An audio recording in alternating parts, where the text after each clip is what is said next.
Montana is a very diverse landscape. From the plains, the grasslands, to the mountains and the forested areas in western Montana.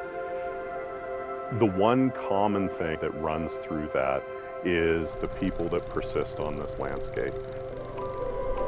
Whether they're ranchers, farmers, forest landowners, they have been here for generations. And much of the value that we see in resources, whether it's clean water, whether it's productive farm and ranch lands, habitat for wildlife, those things are all present to a much greater degree on private land than they are on public land. Private land really is the key to working in the conservation arena. So if you're looking to make a difference and to what I like to call move the needle, your best bang for the buck is really to work on private land. Our job as NRCS employees is to present conservation alternatives to the customers that we work with for them to make the decision on where they want to go, what they want to do. Either way, NRCS is there to provide that kind of technical and financial assistance to them.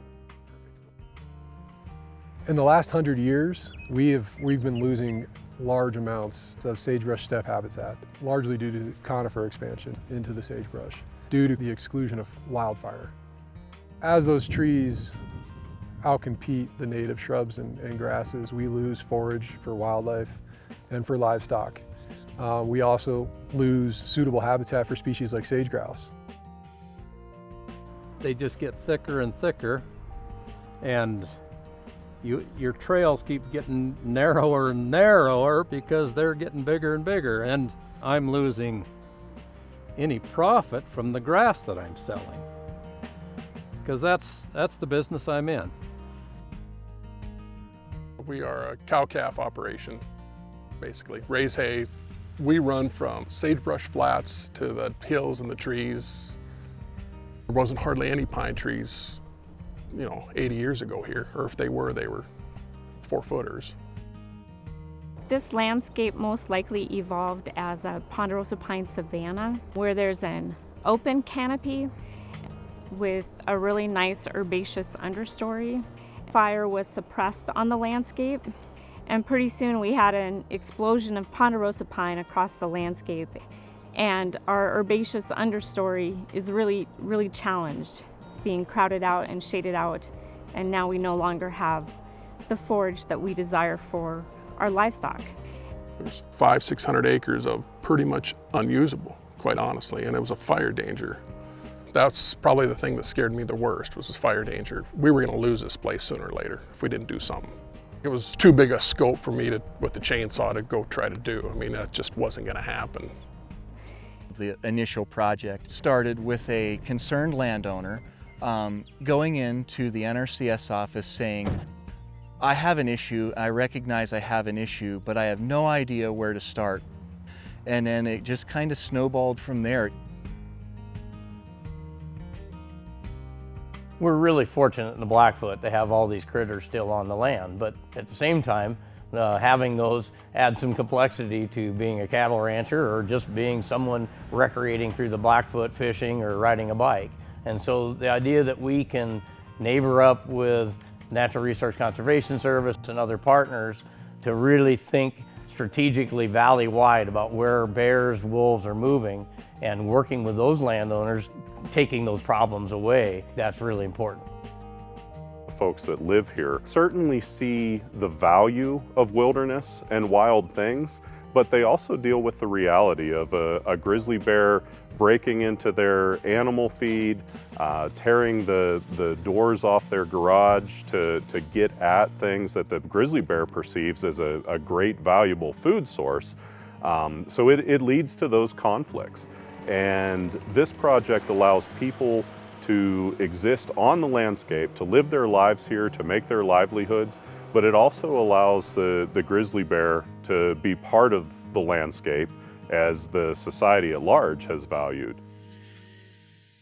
We need a lot of help. The NRCS paid I think up to $100 and some per acre. So we hire teams that come in with chainsaws and they do what they call lop and scatter. And then burning, to me, makes sense, and that way you're eliminating not only the lop and scattered trash that's on the ground, but you're eliminating the baby trees that are growing underneath that.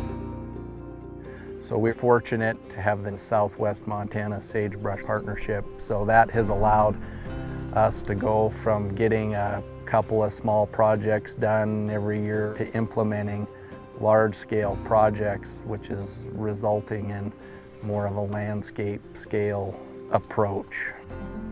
Working with partners like the NRCS is critical to our success. I think what's exciting about the Southwest Montana Sagebrush Partnership and what we have going here, it's not just we're working on solutions at scale. We're not just working on projects at scale. Those projects are wins for everybody. Ponderosa pine encroachment has definitely affected landowners, and they want to keep that native rangeland because it is expensive and it is their most productive land that they do have. We are trying to reverse that through mechanical treatment and maybe someday through fire management. The most recent prescription is using a 40 to 60 foot crown spacing between leaf trees. We do this so that if a fire does occur, it is mostly kept on the ground. And in doing so, we're also creating relationships between government agencies, county agencies, private landowners. We've been able to kind of pull our funds together and sometimes pull our personnel together and work on the same project with the same goal and be able to help those landowners get their AUMs built back up and also reduce their fire hazard for their livestock and their wildlife. I think that's a common thread in our planning, whether we're doing a seeding or whether we're doing fuels mitigation. We want to be able to make the landscape more productive and more resilient, and over time that helps the producer with their bottom line on their ranch. NRCS is always looking for ways to be innovative in supporting agriculture and supporting all of the other resources that are on the landscape, whether it's water quality, soil quality, wildlife habitat.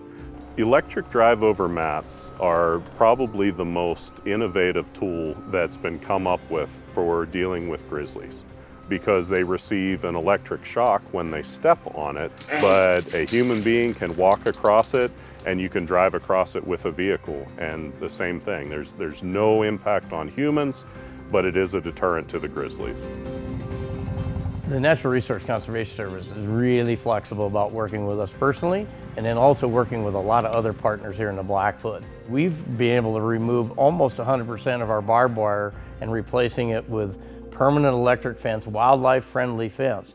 And it's made all the difference for us to be able to take that and move it. It works for cows, it works for wildlife. It's really a flexible product, but it's enabled us to be able to cost share a little bit with the Natural Resource Conservation Service and makes it something that we can afford to do here on the ranch. Really, everybody that is involved in this has something to gain, and we're all gaining right now.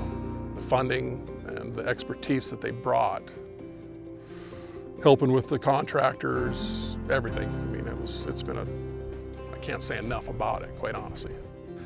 I feel I rest a lot easier now after we've done this thinning and these fire breaks.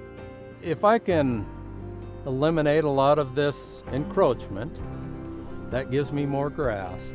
That becomes more sustainable. Down the road, my family will still be here, hopefully, doing what I'm doing and not turning it into a subdivision. I mean, what makes this place special here in the High Divide in Southwest Montana? This is a working landscape. It truly is a working wilderness, and to keep it that way, we need to keep it viable. And with partners that work with private landowners like the NRCS, it makes that possible.